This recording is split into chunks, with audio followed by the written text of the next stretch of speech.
السؤال كان بيقول دلوقتي طفل اتولد 33 اسبوع، عمره دلوقتي 17 اسبوع، يبقى العمر التصحيحي بتاعه كام؟ مامة كارمن جاوبت وهتقول لنا جاوبت ازاي، وليها مكافأة عندنا ان شاء الله. ميرسي جدا لحضرتك. اول حاجة بنعملها ستيب 1 في الموضوع ايه؟ ان احنا بنجيب نعرف الحمل الطبيعي كام اسبوع؟ الحمل الطبيعي 40 اسبوع. 40 اسبوع، والبيبي ده مولود 33 اسبوع. 33 اسبوع. يبقى الفرق ما بينهم كام؟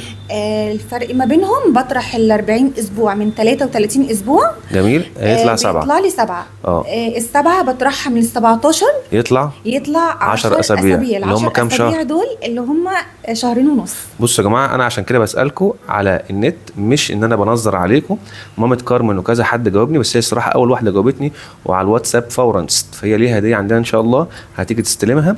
العمر التصحيحي هو العمر اللي بنعوض بيه الطفل نازل بدري. طفل مولود 33 اسبوع يبقى هو نازل بدري 7 اسابيع، يبقى انا مش هعامله. هو عنده قد ايه دلوقتي؟ عنده 17 اسبوع، مش هعامله المعامله دي، هعامله معامله ان هو عنده 10 اسابيع. عنده 6 شهور، هعامله معامله اللي عنده 6 شهور الا 7 اسابيع، اللي هو 4 شهور واسبوع. عشان ايه؟ طفل عنده 4 شهور لازم يوصله براسه. طب هل ده عنده 4 شهور؟ لا، ده عنده 4 شهور الا 7 اسابيع، فبنستناه لحد ما يخلص ال7 اسابيع بتوعه. ان شاء الله تكونوا استفدتوا، واشوفكم في اسئله تانية ان شاء الله.